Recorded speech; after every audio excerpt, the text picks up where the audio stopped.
Okay. Anyways, welcome to San Diego's Comic-Con's back dungeon, Thank you, where, sir. as you can tell, we are in the back dungeon, and you could hear orcs and goblins chattering in the background. But let's go ahead and introduce yourself and tell us what do you do in real life? My name is Liam O'Brien. I work pretty heavily in sort of the voice acting space and as a voice director for games and animation. And for the last year and a half, I have been playing Dungeons and Dragons on Critical Role on Geek and Sundry, and it is slowly taking up more and more of our headspace.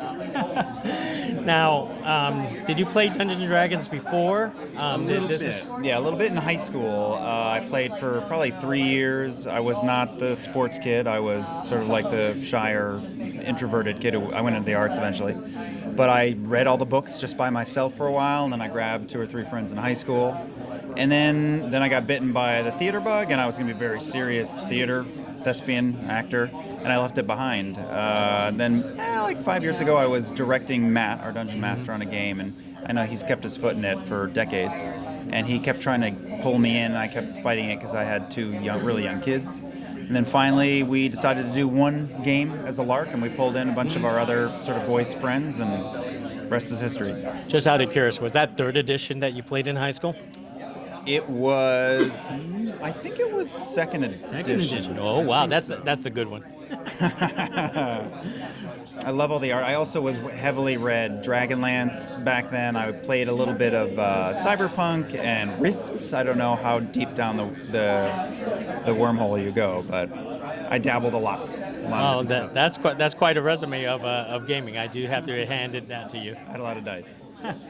So, anyways, talk about your character. Give us your background. Okay, I play Vaxil Dan, who is Vexalia, Laura's twin brother. We have the same birthday in real life, so it inspired us to make the characters twins. He's the team's rogue, so I've been the one to sneak around, stab the enemy in the back, try to nick things. And then recently he has accidentally found God, so now he's a paladin as well.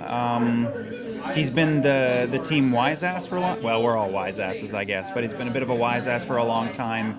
And then because Matt evidently is such a deep storyteller, he sort of pulled the sky down on top of us, and a lot of us, but particularly me, been taking like a darker turn in the story and grappling with life stuff.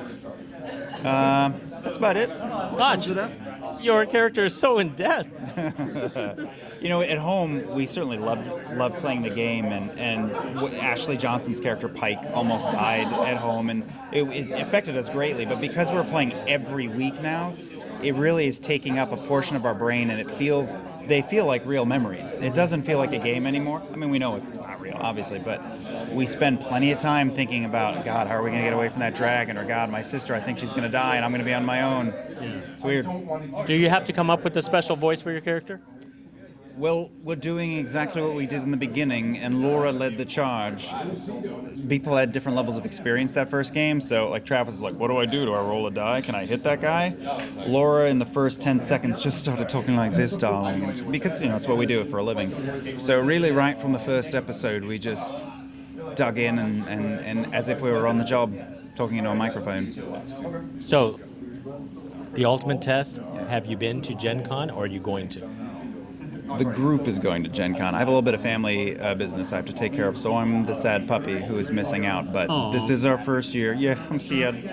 This is our first year. They're going. We're doing a big live show on the 6th of August, off-site, not at Gen Con, but Gen Con adjacent. And hopefully we'll go every year. Are you going to go, hopefully to go? Year after this one, yeah. Absolutely.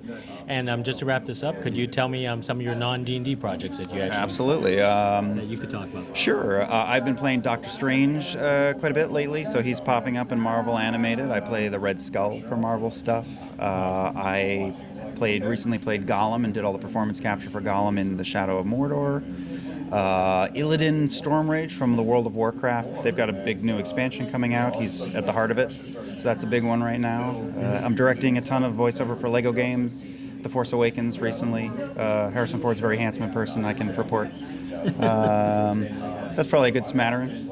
That is a lot. Hey, I appreciate it. Thank you very much for having me. Thanks for talking. Thank you. Yes, sir.